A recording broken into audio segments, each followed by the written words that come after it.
السلام عليكم ورحمة الله تعالى وبركاته. ربي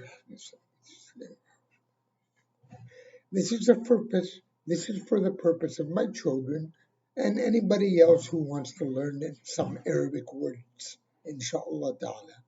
Let me begin immediately from Surah Al-Baqarah, which is chapter 2. I'm going to go over some Arabic words and I will try and teach you their meanings. I was educated in English and Arabic all my life, so inshallah I can help others with it. Okay, when we look at the first verse of Surah Al-Baqarah, it says Alif Lam Mim. Now, there are many chapters in the Quran which begin with these mystical letters, and nobody but Allah understands their meaning. No one, only Allah subhanahu wa ta'ala. Okay, so the first verse is Bismillah ar-Rahman ar-Rahim. ذلك الكتاب لا ريب فيه هدى للمتقين. There's four comments that I can make about this verse.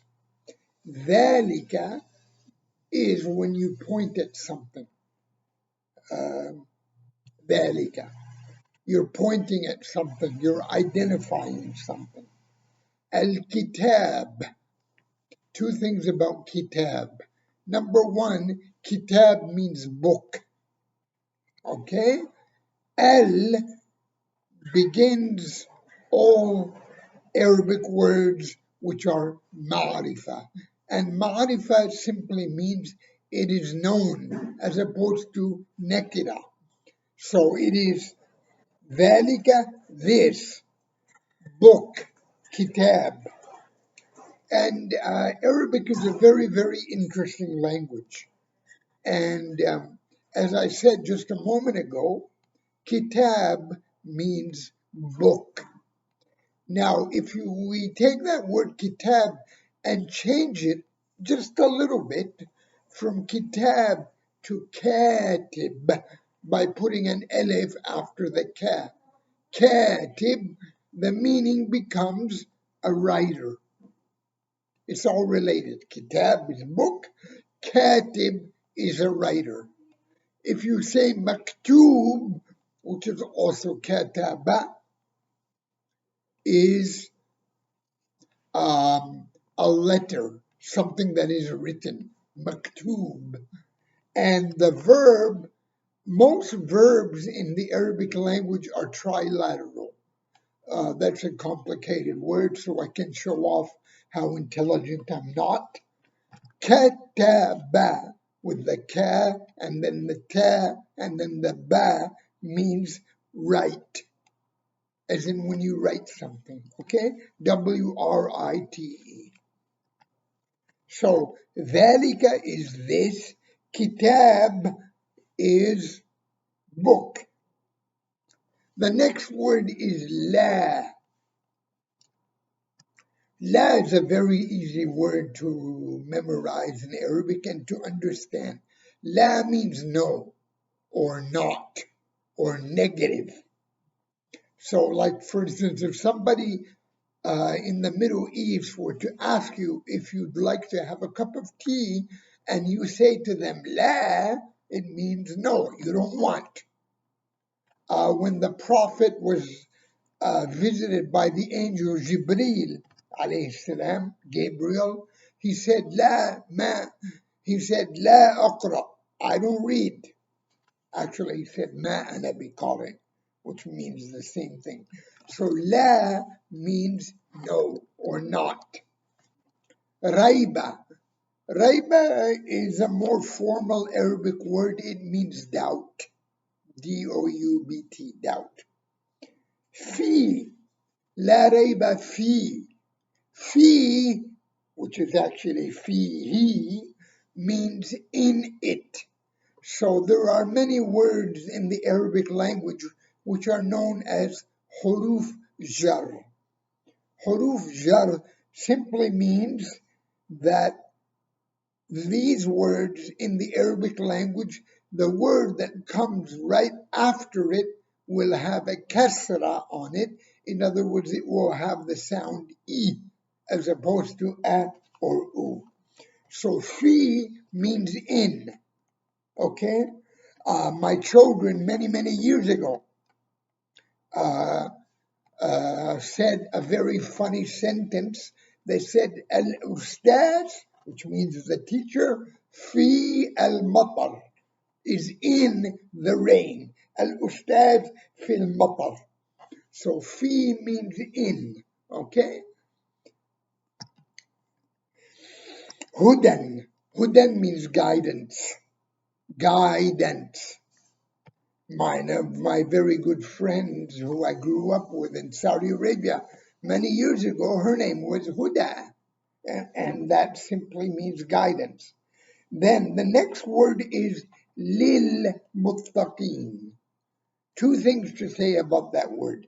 Lil means for, which is actually li el.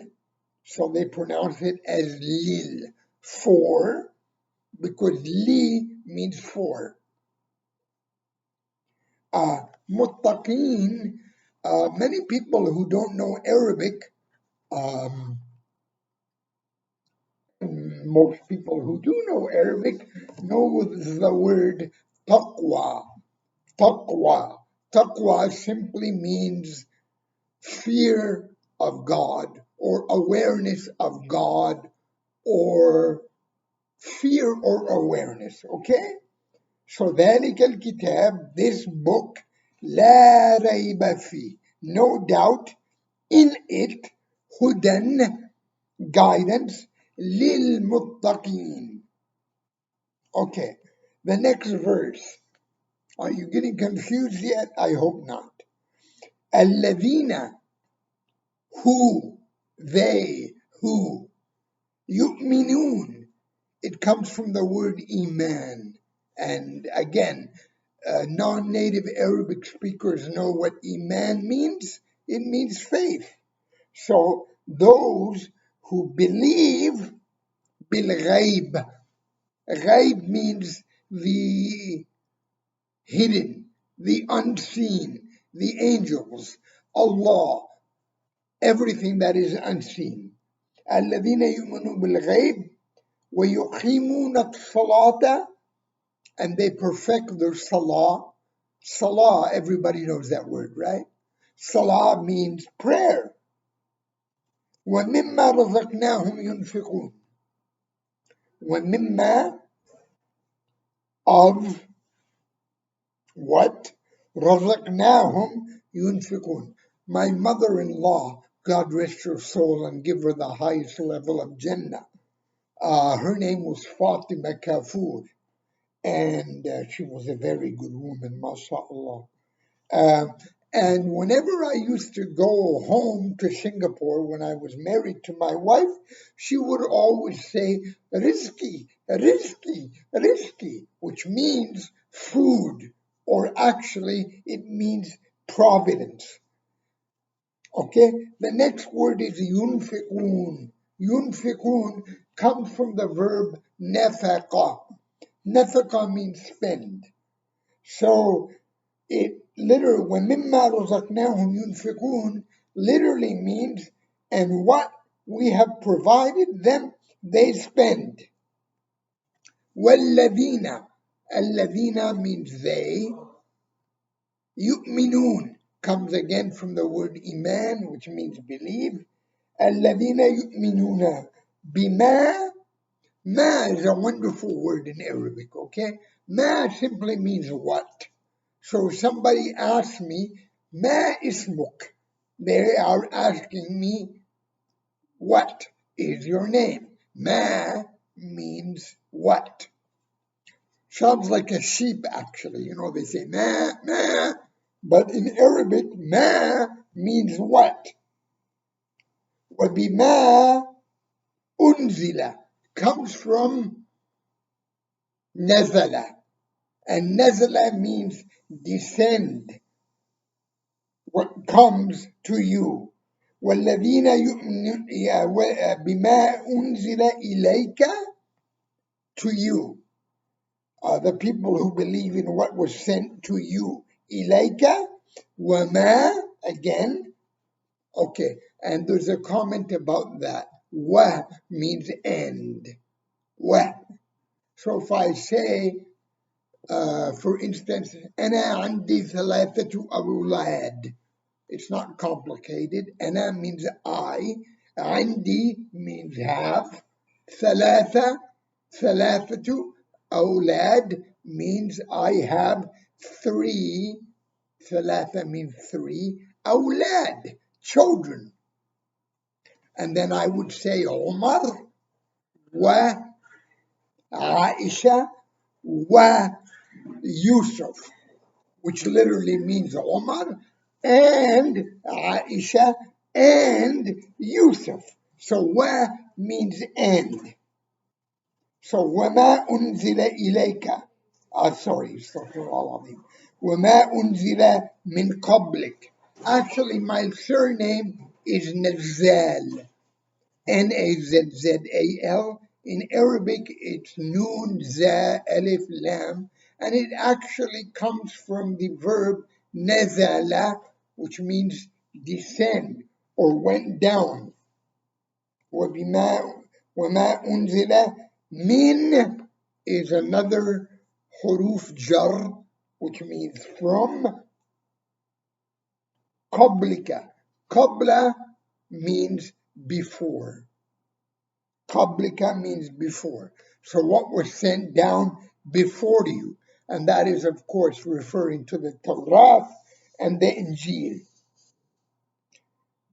وَبِالْآخِرَةِ, a nice word in the Malay language, which is also in the Arabic language, which is also sort of in the English language, is akhirah. Akhirah means the end. وَبِالْآخِرَةِ هُمْ يُوقِنُونَ. I promise I'm almost done. I know it's a lot. You guys are going to say, excuse me, my brain is full. Mine too. أُولَئِكَ. أُولَئِكَ is plural. It means they. عَلَى means on. Hudan, guidance. Hudan is guidance. Min, from. Rabbihim. Rabbihim literally means the Lord. Rabb means Lord. Okay? وَأُولَئِكَ, there is that word again. They. Hum. Hum is short. It means, it's a pronoun. It means hum. It's referring to they. Muflihun, from falaha. And for those of you who are familiar with the adhan, pardon me, I'm sorry for stuttering. One of the lines in adhan is Hayya ala al-falah. Hayya means come, ala means to, falah means success. So come to success. If you pray, you will be successful. Okay? So that's not very complicated, inshallah ta'ala. And inshallah, you have now the most beautiful part of the Quran is when you read it and you actually understand what you're reading. And inshallah, I'm going to try give my most ardent effort to help people understand what they're reading. Okay? And this is only for the love of Allah, and inshallah, Allah will reward me because my intentions are simply to help other people understand the Arabic language. وبالله التوفيق والهداية والسلام عليكم ورحمة الله تعالى وبركاته.